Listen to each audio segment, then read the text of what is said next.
The following is a Hoop Ball presentation.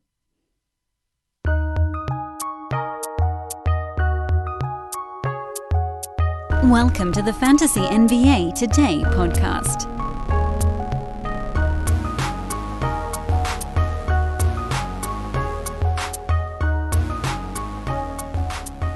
Okie dokie, friends, we have basketball back. What's happening, everybody? Welcome to Fantasy NBA Today, a hoopball presentation.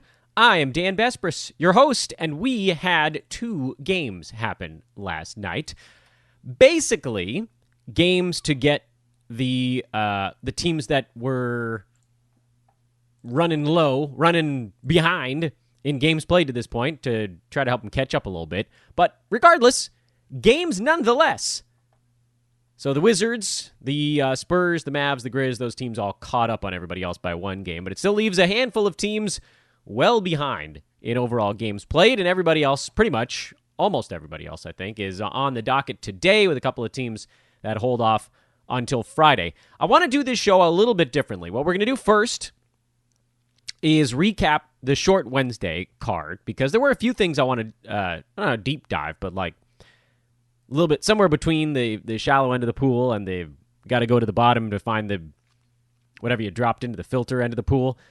We're in the middle, level dive on Wednesday. And then I want to spend a bunch of time previewing this Thursday card because I do think that the trade deadline is, I believe, exactly 2 weeks from almost right now. And so we have to start paying attention to that. One of the things that's been nice about this weirdo COVID year, and there haven't been that many, but one of the things that's been nice is that the All-Star break happened exactly at the halfway point, and also that everything has been such an absurd sprint that we haven't had the normal trade deadline look ahead.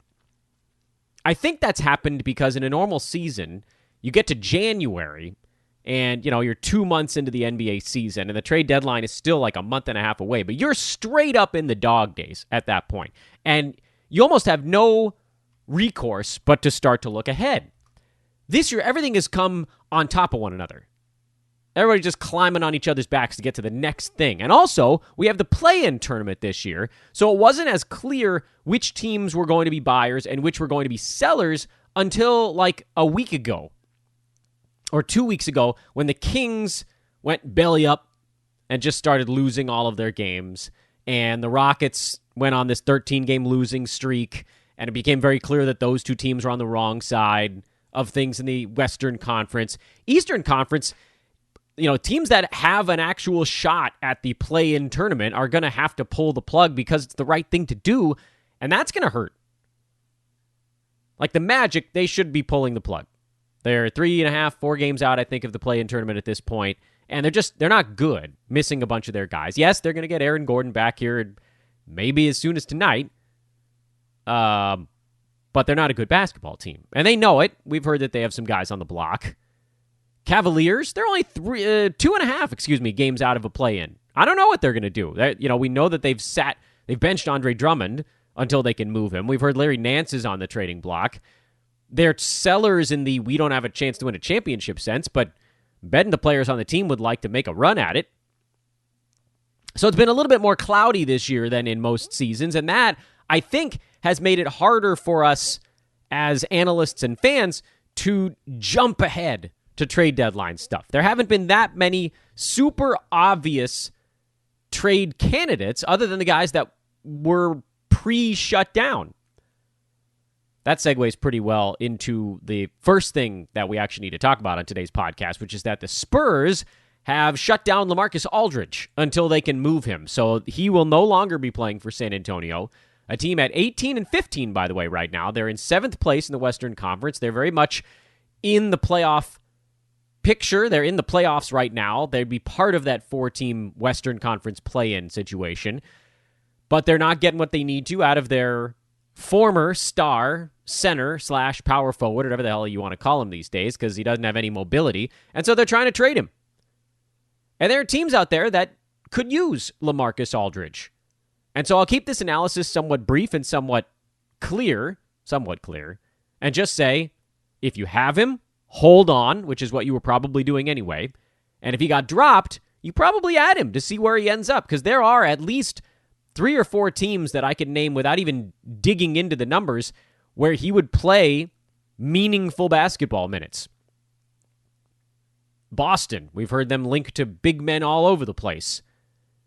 You know damn well they'd love to throw a big man in there who has a little bit more, I don't know, cachet. Although, I don't know that makes him better, but regardless. Toronto's been looking for a big man. Dallas has been looking for someone to pair with Kristaps Porzingis. The Hornets are completely devoid of trustworthy big men. But, of course, the issue is that what we've seen from LaMarcus Aldridge this year is that he doesn't really want to rebound. He doesn't really want to run on defense. And so what team is going to give up a ton for that? So we shall see. It might take the full 2 weeks to get him out of there. And then we play it by ear a little bit. But you're not dropping him. You are definitely stashing if you can. And wait and see how that bad boy plays out. By the way, you guys have now 2 more opportunities, today's podcast and tomorrow's podcast, to participate in our Rate the Show competition, where there is a cash prize waiting at the other end of the rainbow. So please do open up your podcast app on your mobile device or iTunes on a computer, search for Fantasy NBA Today, drop a 5-star review on the show, and write something funny and or nice, and screenshot it to me at Dan Besbris on Twitter, DanBesbris. If you're having trouble figuring out what letters I just said, because, audio, Google Dan from Hoopball, and my Twitter feed usually pops up in the top 3-4 results from that Google search. Or if you don't have social media, just email the screenshot to teamhoopball@hoop-ball.com. That's the email address. Teamhoopball, all one word, TEAM, hoopball, HOOPBALL, at hoop-ball.com. That's the domain name. So get yourself involved in that thing. We'll be drawing a winner at the end of the weekend, and then we're going to open up another contest next week. Contests on contests on contests, ladies and gentlemen.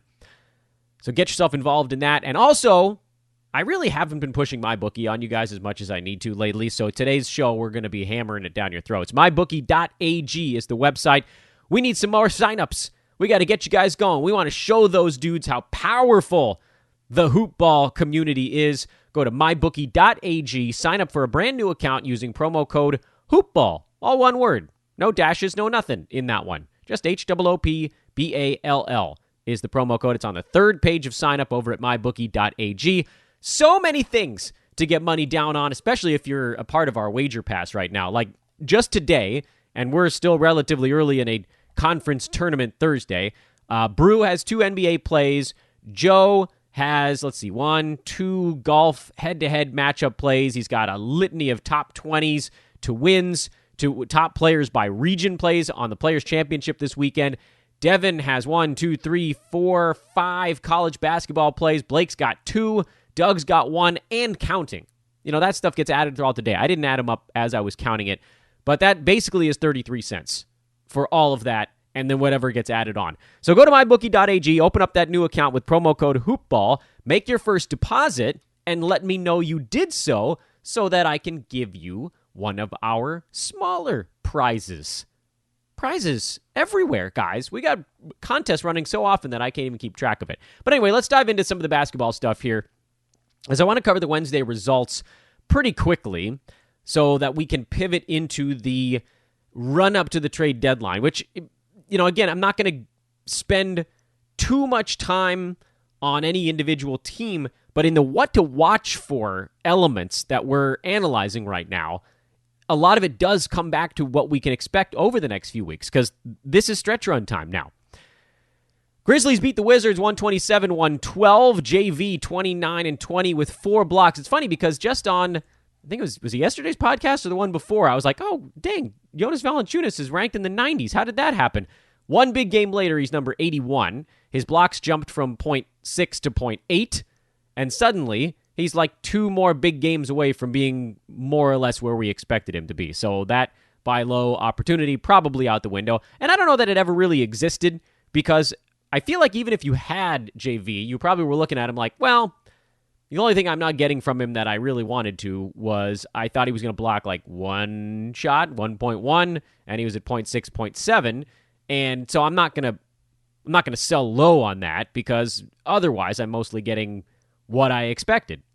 By all accounts, it's been a perfectly fine year. It's just these little things that sort of nibble at the edges of his value. Also of note, no Grayson Allen in this ball game, so I think most of us, myself included, thought DeAnthony Melton was going to see significant playing time.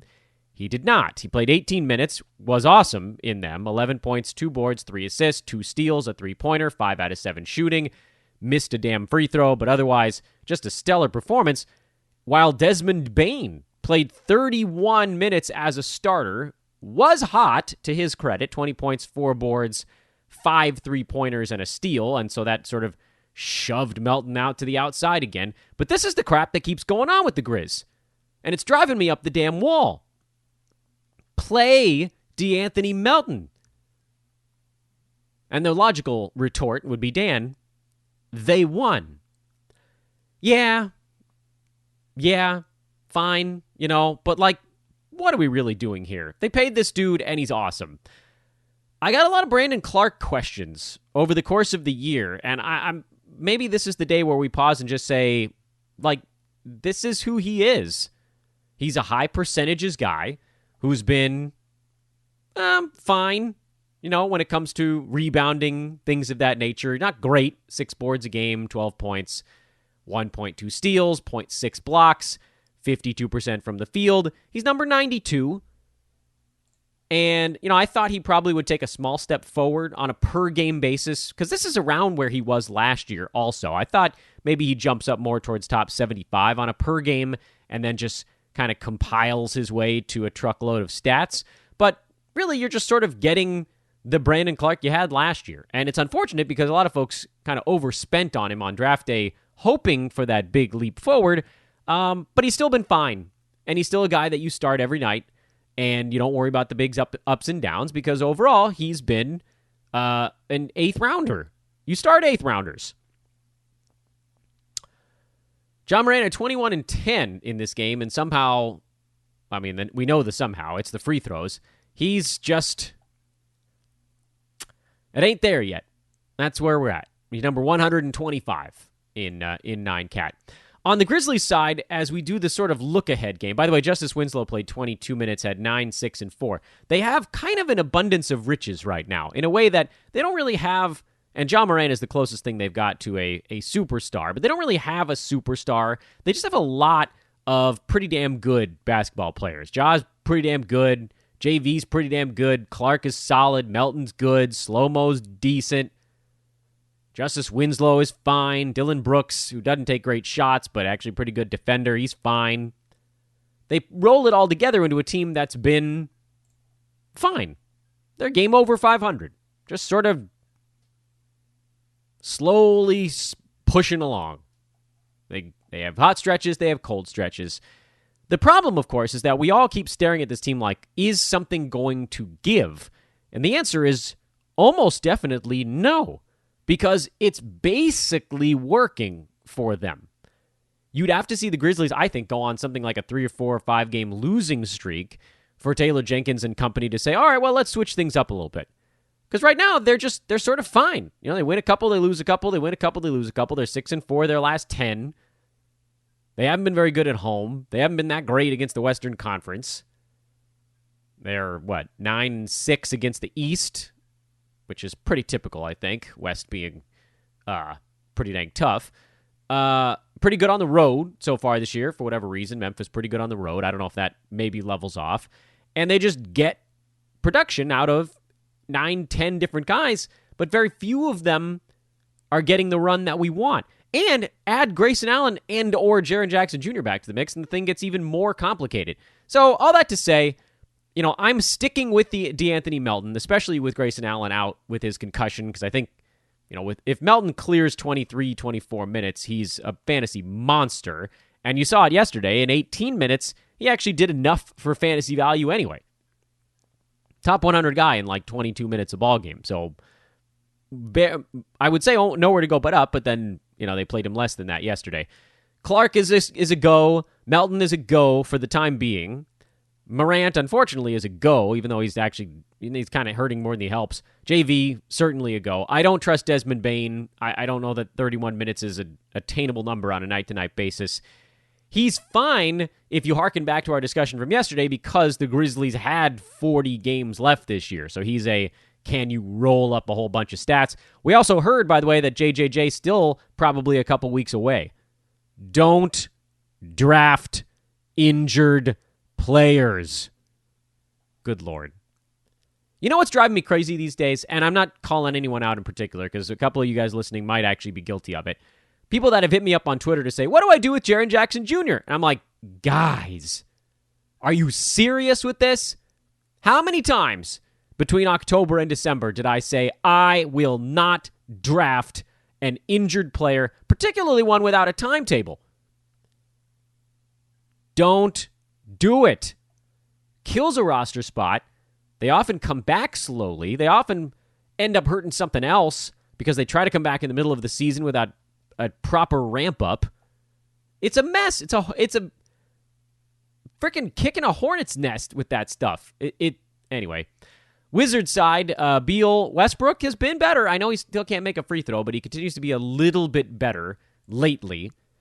I don't regret our buy low recommendation. The problem is that people spent way too much on the buy low because, good Russell Westbrook is still, there's no way he gets to where he needs to be because his free throws have been full punt this year, and that was far worse than I think any of us expected.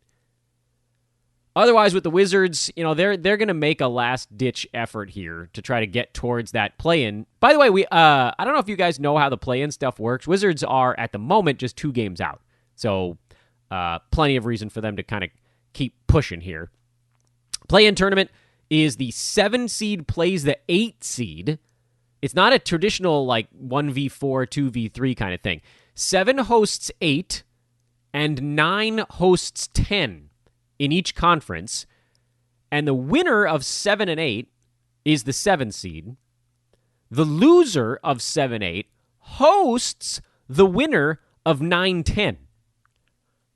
So if you're 7 or the 8 seed going in, you have 2 chances to win 1 game, and then you're in the playoffs. And if you're the 9 or the 10 seed, you have to win 2 games in a row to get into what would be the 8 seed at that point. So, right now, for example, if we started the play-in, in the Eastern Conference, the Hornets would host the Raptors for 1 game, and the Bulls would host the Pacers for 1 game. Although, I realize the Raptors and Bulls are technically tied, so forget that for just a minute. Whoever wins Bulls-Pacers would go to whoever loses Hornets-Raptors.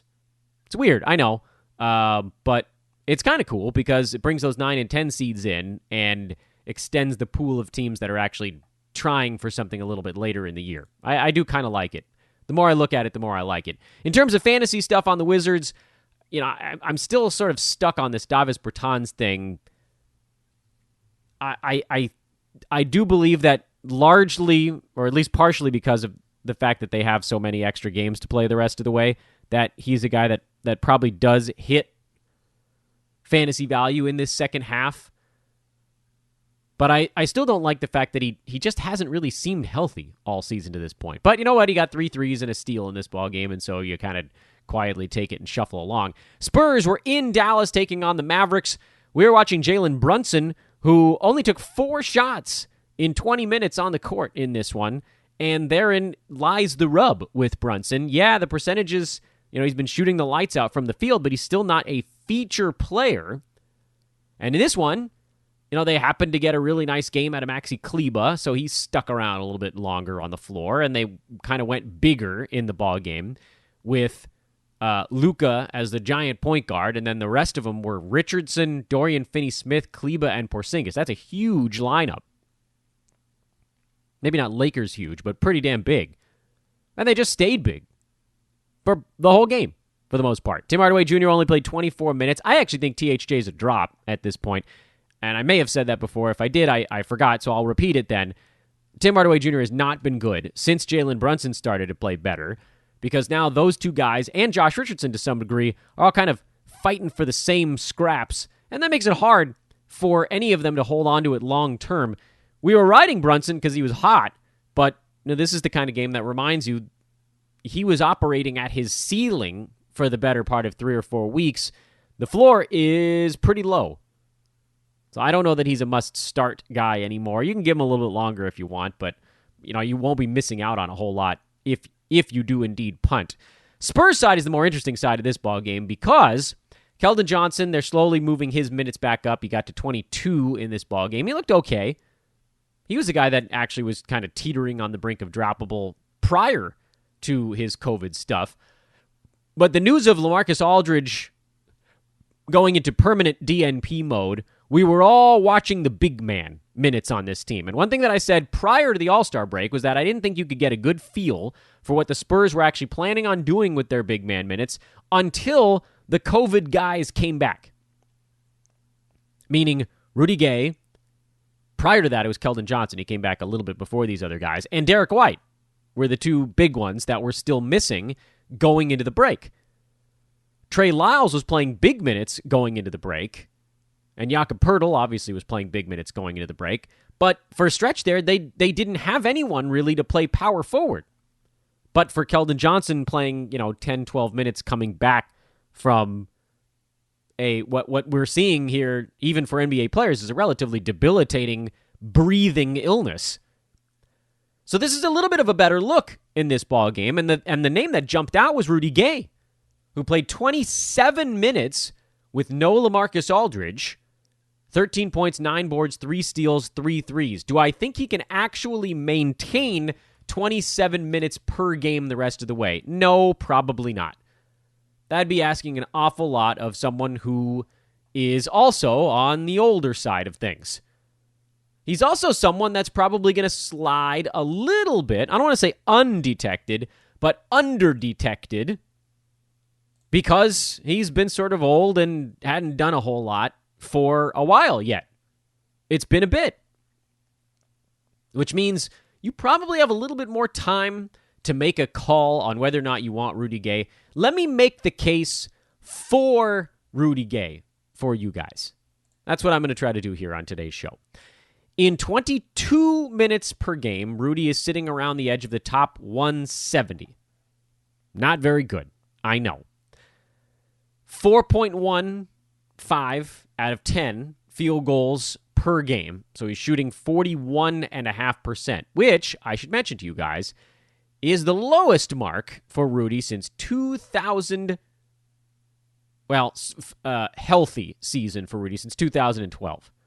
He had a 39 in there, but he only played 18 games. It was a partial season with Toronto, so it didn't fully count. If you're looking at full campaigns, so not split teams where trades were happening, Memphis in 2012, he shot 41%, 40.8 that year. That was actually also a split year. He shot 42.5% with Toronto, and he was kind of in that range for about a 2-year span. Otherwise, and for most of his career, he's been around 45 to 46%, and more recently with the Spurs, he actually had a season 2 years back where he shot 50%. He was at 45 last year.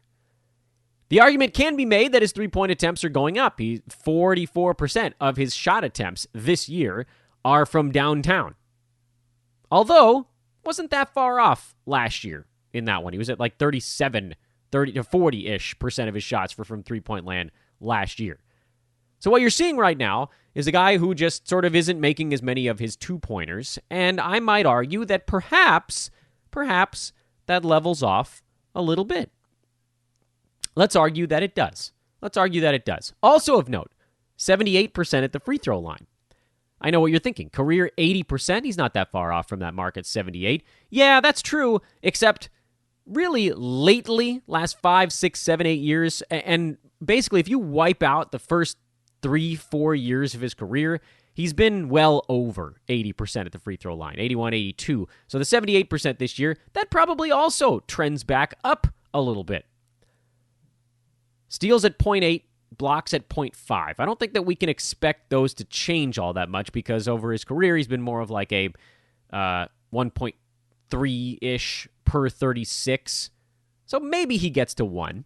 And why don't we just do this? Why don't we just compare what could happen now to his season with the Spurs 2 years ago, where he played 26 minutes and 40 seconds per game, averaged 14 and 7 with 2.5 assists, 0.8 steals, 0.5 blocks, 50% from the field. Maybe we don't expect it to go that high, and 82% at the free throw line. What does a season like that, the 2018-2019 season for Rudy Gay, what does that actually mean for a player's value? What if he did that for the next 30-some-odd games? That's top 85 type production when compared to sort of a traditional full year. I don't think he's getting to 50% from the field over this stretch. So that would certainly adjust that down from 84% to something slightly lower. I also think the 1.1 three-pointers probably goes up. He's at 1.6 this year because more of his shots are from downtown. So 1.1 threes, maybe that trends more towards 2. So does that cover up the field goal percent drop? Not entirely, but perhaps a little bit. Steals and blocks were kind of low for him that year in 0.8 and 0.5, respectively. So it's possible that maybe he gets to around 1 steal and 0.6 blocks per game. That's enough, actually, to completely cover up the 50% down to, say, 45% field goal the rest of the way. So this is your case. Today's podcast, this is your case to pick up Rudy Gay. And I have no... Listen, I want to preface what I'm about to say with kind of an escape hatch, which is it's quite possible that as Keldon Johnson's minutes trend back up from 21 to, say, 28 to 30, maybe that comes out of the Rudy Gay bucket and his 27 goes back down towards 22 or 23. But with LaMarcus Aldridge out of the picture, there is a path here for Rudy Gay to play 26 or 27 minutes a ballgame, and he is a likely top 100 guy or slightly better in near starters minutes. I'll say this too, it wasn't like he was having a massive shooting game yesterday. He went 4 for 12. So you just never know. Spurs might acquire someone that would take some minutes away from Rudy Gay if they trade away LaMarcus Aldridge, which we know is what they're doing. So there's no guarantee here that this is something that lasts even as long as one ball game. But I make the case to you because a lot of us are sitting on guys that are not interesting or maybe are a 1 or 2 game streamer. Why not take a guy that maybe has a path to a top 90 couple of months? Then again, we can abandon ship if we need to. The guy that you absolutely positively must have on your team, and not because of the game he had yesterday, but because the role is his to lose, is Jakob Poeltl, who is our official. It's an audio podcast, so you can't see that. With my hands, I'm currently pantomiming, pinning a medal on Jakob Poeltl as our first official Streamer with Benefits Award winner since we introduced that term, because this is a guy we picked up as a streamer when Aldridge went down. He kept the starting job even when Aldridge came back, and now LaMarcus is being shipped off, and so Jakob Poeltl is just the center in San Antonio now. He played 32 minutes in this ball game, got worked by Porzingis and Luka, but who cares? The minutes are his. That's all that matters at this point. That is all that matters at this point, because one game doth not a season make. Jakob Poeltl's number 166 on the year in 23.5 minutes per game.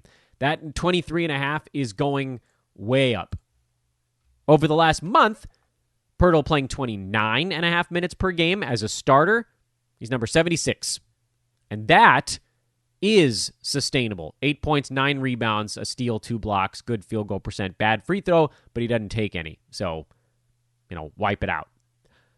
Jakob Poeltl could very easily be a top 75 center the rest of the way. You're talking 7th round value from someone that we picked up as a streamer with benefits. Fantastic. I think he's actually a member of the Hoop Ball 6, so Bruce saw this one coming a mile away. But for many of us that couldn't sit on him the first month and a half of the year, he ends up being a really, really good grab. And if someone drops him because of this bad game, put that team out to pasture in your league, because dude is sitting on a terrific finish here. Did I give Rudy Gay? I may have given Rudy Gay the wrong current ranking. I don't care. It doesn't matter. You guys got the point. Nothing else of note on the Spurs side. He says, sort of tongue-in-cheek, Derek White came back, played 27 minutes, and was very rusty. Oh, man, was he rusty. I would sell the farm for Derek White right now. And I mean that in sort of a little bit of a silly way, but his upside is extraordinarily high. And no one's going to be dropping him off of this bad game or off of the missed games from COVID, so you're not going to be able to get him that way. But if you can go out and you can snatch him up for something on the cheap, because he's number 146 on the year, and teams might be getting a little bit irritated with him. They've been squatting on him all season long, whatever you want to call it. This is a guy that in 24 minutes is like a 7th, 8th rounder. So anything above that, and he'll blow the ceiling off the place. Like, there is legitimate top 60, top 50 upside with Derek White the rest of the way. Go try to buy him right now before the Spurs play another ball game. Mid-show reminder, mybookie.ag is the website. Promo code is HoopBall when you open up your new account over there. Mid-show reminder, enter into our Rate the Podcast contest and win a cash prize, or maybe win a cash prize. 5-star review, type something funny, screenshot it to me at Dan Bespers, or email it to teamhoopball@hoop-ball.com. Don't forget, multi-reminder on this show. And now let's talk Thursday. Let's talk tonight. It's a big card, 11 games. Detroit at Charlotte. And we're going to work our way through it piece by piece. It's not going to be a betting show today. This is fantasy because we're prepping for the second half. This is a pivotal few weeks coming up here in the fantasy season. Pistons are in Charlotte. We're waiting on news on DeLon Wright. He was listed as questionable yesterday. So he's close, even if he doesn't end up playing tonight. If he does not end up playing tonight, you can probably stream Dennis Smith Jr. for maybe one more game, something like that. If DeLon Wright is back, I think you can immediately drop Dennis Smith Jr. because there's almost no way, even if he got a good chunk of the backup minutes, it's not going to be enough. Pistons are much better with DeLon as their starting point guard.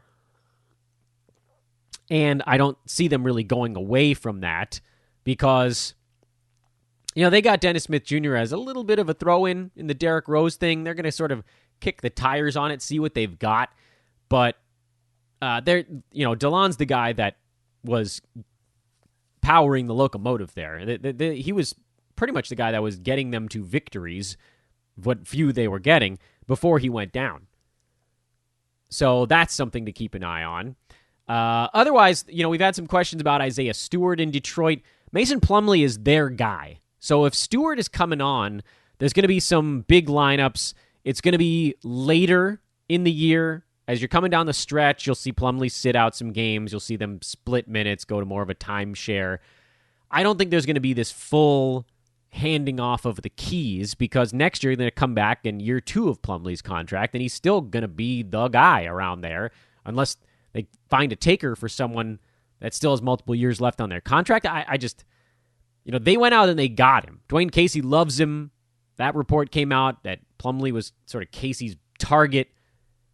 So yeah, I don't think that is imminent, an Isaiah Stewart takeover. I don't think that's imminent. I think there's, a chance he's averaging 20 some odd minutes a game towards the end of the year, but more streamer than anything else. Saddiq Bey should still be fine. Josh Jackson, when he comes back, you'll probably see him take those minutes back from Wayne Ellington, but that may also slip back into a timeshare. Detroit, in terms of what they can still do, the answer is not a whole lot because they're building around Jeremy Grant. They gave Plumlee that big contract. I don't know that anyone else on the Pistons is necessarily on the move at this trade deadline. Charlotte, they're going for it, man, and they might as well because they're in the playoffs right now. Cody Zeller's health is a question mark. Sounds like Devontae Graham is back, but on a minutes restriction. So that probably sort of pulls the plug on whatever Malik Monk points league streaming stuff you had going on there. Devontae Graham was not playing particularly well this year anyway. He was very much a point field goal percent type of guy because he'd been relegated to backup duties, and the only way he was able to float himself was gigantic usage, which he doesn't have anymore, so he's outside the top 150. Yeah, he's basically droppable in category leagues if you're not punting field goal percent. And on a minutes restriction, however long that takes for him to get back, you might be looking at still another week or two before he even gets back to that top 150 area. There is hope, I will say, there is hope that his 35% shooting trends up. That shouldn't be a full season professional basketball player's field goal percent. That is unacceptable. Boston at Brooklyn. This should be a fun one. Nets without Kevin Durant for at least another couple of weeks. He's being reevaluated next week. The hamstring is just not getting better. I haven't heard anything on Jeff Green. Maybe I missed it. It's possible I missed it. But if KD and Green are still out, then the Bruce Brown experience can continue because Blake Griffin is also not playing in this ballgame. He's out for maintenance, presumably to get his conditioning up. So then we probably see Blake Griffin in their next ball game, and then that might obliterate Bruce Brown. So there's a lot to keep track of there. Am I picking up Blake Griffin? Nope. Certainly not in category leagues. Points leagues, you can at least keep one eye on him. He's probably going to get added everywhere just because of his big name.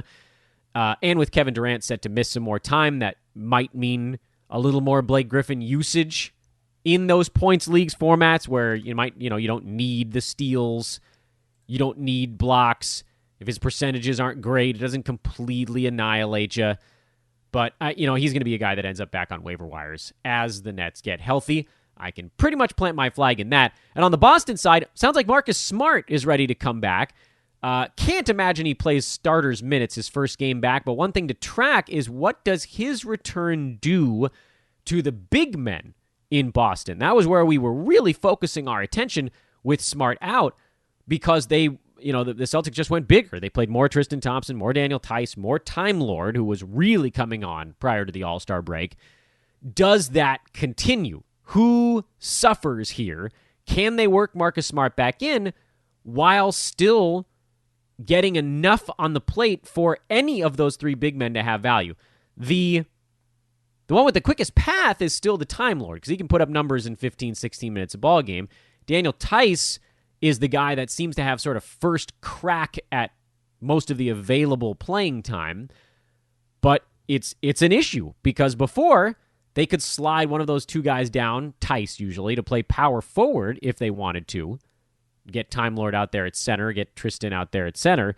Now with Smart back in, if they're going to play Marcus, Kemba, Tatum, and Brown, that only leaves one open slot on the floor. So that is absolutely something that we're going to be tracking, and I don't think we're going to get a ton of data on it tonight because I figured, what do we think here? Marcus Smart probably playing like 16, 20 minutes in this one, so it doesn't tell the whole story yet, but keep tabs. Keep tabs. Atlanta in Toronto. Sounds like Clint Capella is a go. That's really good news. Otherwise, the Hawks were just sort of waiting on updates on DeAndre Hunter and seeing what Danilo Gallinari is going to do here. Does the All-Star break, is that something that his body needed? He has been super inconsistent and has unfortunately been quite droppable, aside from a couple of big ball games blended in with a bunch of very quiet ones. What does Nate McMillan do with this team? They won a couple games going into the break. They won them both kind of ugly. And Toronto, wildly shorthanded here. They're still missing most of their starters due to health and safety stuff. So that's a team that really I don't think that you're paying too close attention to because whatever you're getting with Toronto is going to be a little bit of a mix and match. And I don't want to take chances. There's no obvious streamer there other than the guys that were already plugged in. Philly, we might be looking at some streaming opportunities with the 76ers. I'm squatting on all this stuff because it seems like Joel Embiid and Ben Simmons will continue to miss time. But how much? Is it going to be one game? Is it going to be more than one? If it's just tonight, I'm not super worried about it. I need an update on that before I make any moves. Certainly Dwight Howard is your backup center there. And last time Simmons missed a game, they sort of rotated through. Matisse Thybulle played a little bit more. Furkan Korkmaz played a little bit more. Shake Milton played a little bit more. A lot of that stuff was bouncing around. Chicago is a super interesting team to watch right now because they're getting Lauri Markkanen and Otto Porter back in this same ball game. Markkanen is coming back from a shoulder injury, which makes me think that a minutes limit, if indeed there is one, won't be quite as severe as what you're looking at with Otto Porter. Here's my take on all of this stuff. And it's the kind of thing that you really needed a podcast for, because I was trying to think of how to express it on Twitter, and it wasn't working all that great. First of all, Porter, not an Otto ad, because I don't think his body can handle more than about 23, 24 minutes a ball game, and that's not going to be enough for him. On this Bulls team, at least, not where he's sort of slotted in behind a bunch of other guys. Markkanen is certainly someone that you are adding, and maybe even, I don't know if I'd start him his first game back, unless they tell us, oh yeah, no minutes restriction, then you probably can throw him out there. You might want to just watch him for one ball game. So Otto is probably a no. Markkanen is almost definitely a yes. Those are easy. The harder ones, I think, are what does this do to Thad Young and Wendell Carter Jr.? Because Wendell Carter Jr. had been playing pretty well of late. His full season mark now up into the 130 range. Over the last month, he's at 109. These were improvements for him because he was back more towards the 150 range when he was playing alongside Markkanen and alongside Porter and Patrick Williams and all these other guys. When everybody went down, Thad Young was the guy who stepped up, and he's been very good for most of this season. I don't want to jump to Thad quite yet. He's number 71, by the way, in 25 minutes per ball game. Wendell Carter Jr., I'm putting on my bench. There is a possibility I end up dropping him in the next couple of weeks if the Markkanen return pushes his minutes back down from, he was getting close to 30 while he was sort of the lone trustworthy center. He wasn't guaranteed. He was at 27. There was a 23, 24, 32, 29. Since he came back and the minutes restriction was lifted, it was like 33, 29, 31, 24, 23, 27. So it bounced around a little bit, but it was certainly better numbers than the 25 to 26, 25 to 27 range he was hitting with Markkanen healthy. So if his minutes trend back down towards 25, 27, then Carter Jr. probably becomes a drop because he's not doing enough in his time on the floor to warrant those. Steals and blocks have been okay, but not good. Better lately, but still not good. Free throw percent is meh. Field goal percent has been good. That's kind of been the one thing. Rebounding has been pretty good lately, but does Markkanen jack a few of those?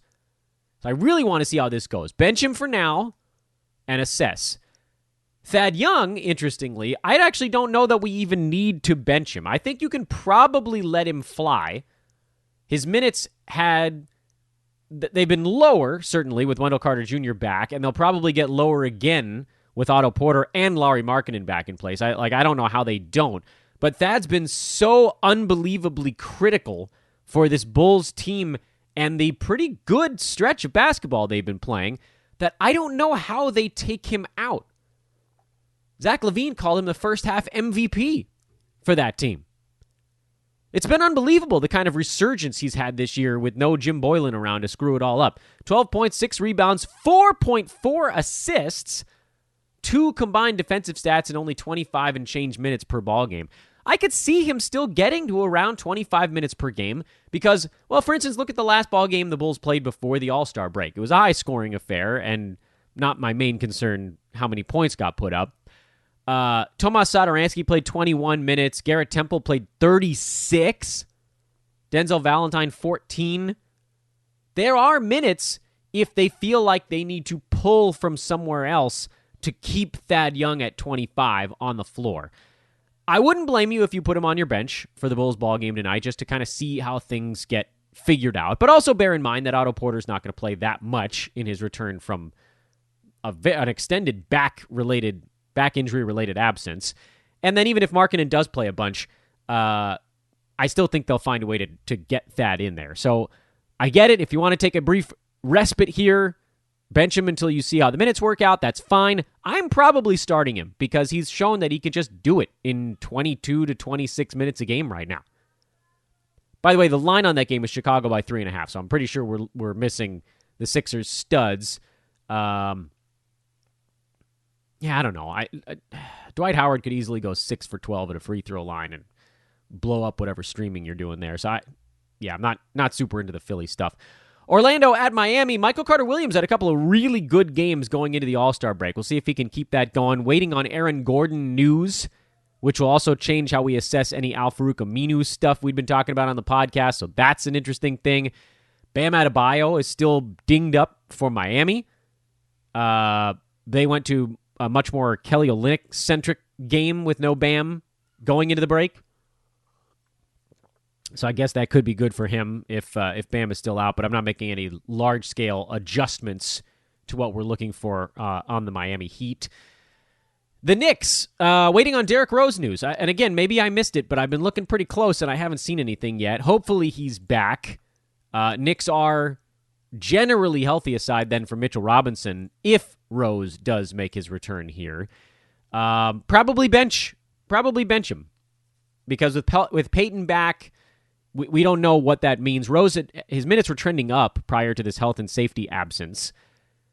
And the question I have is, do they stick in that high 20s range when he comes back? Or was that one game prior to Peyton getting hurt, was that the one-off, or was that the start of a trend? That's what I want to know. And I don't think I'm willing to risk it in a games cap format while we wait to find out. Obviously, if you're in an unlimited games format, you just start him if he's playing. That one's not really a question you have to consider. Milwaukee, I don't care. Bobby Portis, by the way, he's been trending down pretty hard, so keep tabs on that situation. Minnesota, sounds like D'Angelo Russell's actually rejoining the team after this ball game, and he'll start his on-court stuff. So he's probably within a week or two of we'll see him out there for probably somewhat limited minutes, but not that far away. Which means the Ricky Rubio experience is likely nearing its conclusion. He had a chance to be a streamer with benefit. I don't know that the benefits are going to stick there, but you can ride it out as long as you need to. I'm not interested in the rest of the Minnesota front court. We'll see if they make any moves at the trade deadline to bring in a young power forward. They've been linked to John Collins and Aaron Gordon and Larry Nance, I think, although he's not necessarily a young one anymore. Pelican side, nothing really. Dallas, we got to see them yesterday. Thunder, they've already made the youth movement, plus Al Horford. So I don't think that anything drastic changes here out of the All-Star break. Phoenix, Portland, same kind of thing, mostly just waiting on news on CJ McCollum and Yusuf Nurkic, each of them appearing to be somewhat close, but not quite ready yet. Nurk being reevaluated next week. McCollum went to a funeral, so I think he was away from team practice. We haven't gotten a great update on CJ as of yet either.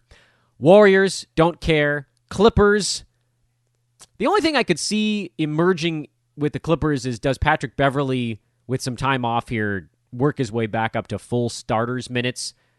Does Ivica Zubac do his minutes continue to trend upward?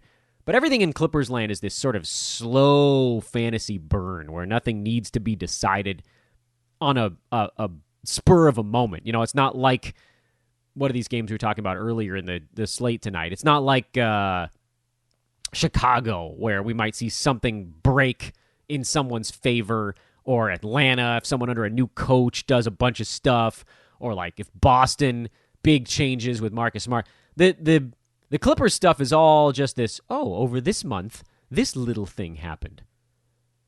Houston, Sacramento, a game that I think we can safely call super uninteresting, but for fantasy purposes.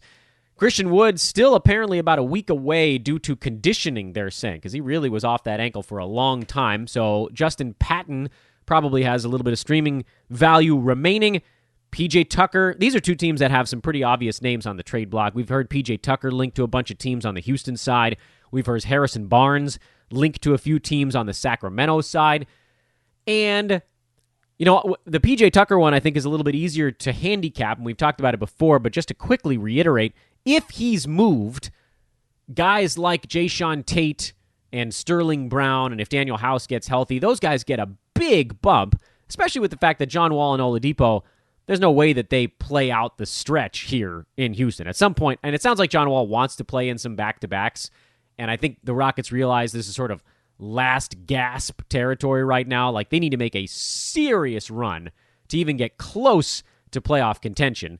So the wheels can come off quick. They lost 13 games in a row going into the All-Star break. The young guys are going to get a shot out there. And so I know that there's been some frustration that Tate hasn't been putting up big numbers since he got this opportunity. He's been getting dropped in leagues. To me, he's someone you have to sit on because he's still getting the minutes, and then as the minutes, if they're sticking, the usage has almost nowhere to go but up also. And among those other guys, with House being out, that makes it a little bit tougher to handicap, but to me, he would probably be the next guy on that pecking order. On the Kings side, the Kings are a little bit weird because we saw Sacramento play, was it 1, maybe 2 games? I think Harrison Barnes missed a couple of games in the middle of February. It was like February just after Valentine's Day, I think, right? Somewhere in that neck of the woods. And what you actually saw there was generally more Marvin Bagley. And Richaun Holmes missed a couple games in that same window too, which did, unfortunately, make it a little bit harder to figure out exactly why certain players were getting what they were. But like your 20th loss in Chicago, a relatively high-scoring game. Kings put up a $114, Bulls 122.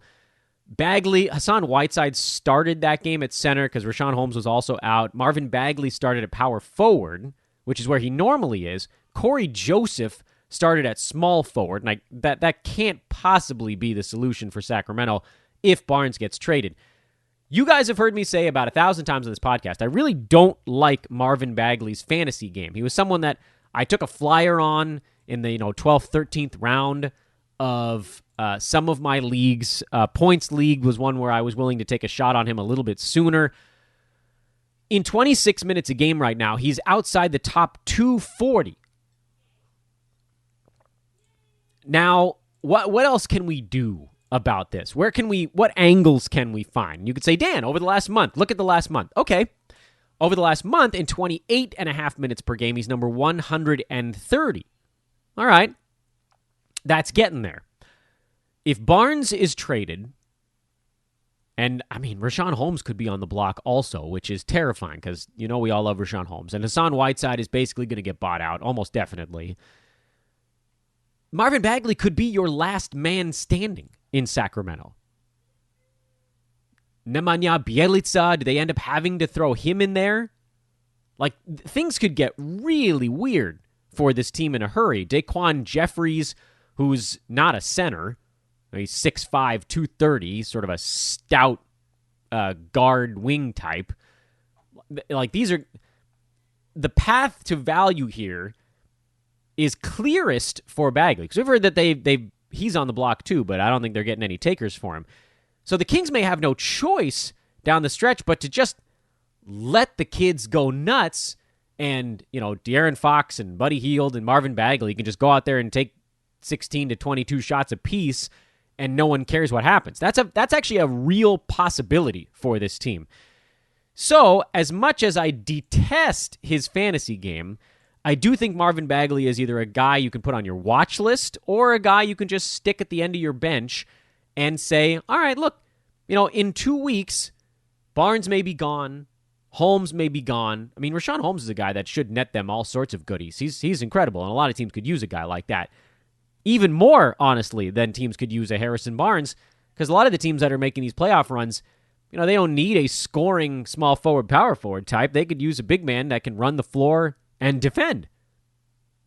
You need that stuff in the playoffs. And I guess Barnes can get his own shot. That's useful. I'm not saying that he doesn't have value, and he's had a really good year, too. But the Kings could just unload their whole front court. I don't know what's going on with Bagley's defensive stats this year. 0.5 steals, 0.5 blocks. That's atrocious. He was at about 1 block per game coming into this year. That's completely evaporated. But again, in the free throw numbers, he shot 81% at the foul line last year in only 13 games. He was at 69% the year before that. He's at 53 this year. I don't know what the hell happened there either. I don't think free throw percent is coming back. There's something going on in his dome, and that's just going to be terrible this year. So you have to assume that he's going to be hurting you there. But, let's say that he gets better shots and he's shooting 52, 53% from the field, something like that, and a decent volume. He could sort of overwhelm the bad free throw percent if he's out there enough to average 18 and 8 and maybe he gets a block if he's out there another 3 or 4 minutes per game. I don't know, but he's an interesting trade deadline stash as the last man standing. What about the guys on the move? Well, I think almost anywhere that Barnes goes, he probably takes a hit. And almost anywhere that Holmes goes, he probably takes a hit. That's not a great look. In fact, both of the teams we just talked about, Kings and Rockets, most of the trade deadline value is the remaining pieces on a team that's now going to be giving longer looks or just doesn't have more bodies, respectively. A lot of stuff to keep track of here. I thought this podcast was going to be shorter. I was very wrong. Folks, have a wonderful Mondo Thursday. Make sure you set those lineups. I almost forgot to do it yesterday, and I'm going to do it here as we wrap up the pod. So enjoy it. Hit me up again. Last reminder for the day. Get yourself involved in our Rate the Podcast competition, win some cash, and sign up for an account at mybookie.ag. Promo code, again, HOOPBALL, HOOPBALL. Let me know when you've made your first deposit. We got those small prizes to give away as well. You will be happy that you did. I am Dan Vespris, at Dan Vespris on Twitter, or via email, teamhoopball@hoop-ball.com. This was Fantasy NBA Today, a Hoopball presentation. Enjoy it. We'll talk to you tomorrow. Week in review. How the hell did that happen? Feels like Tuesday. It's not. Goodbye.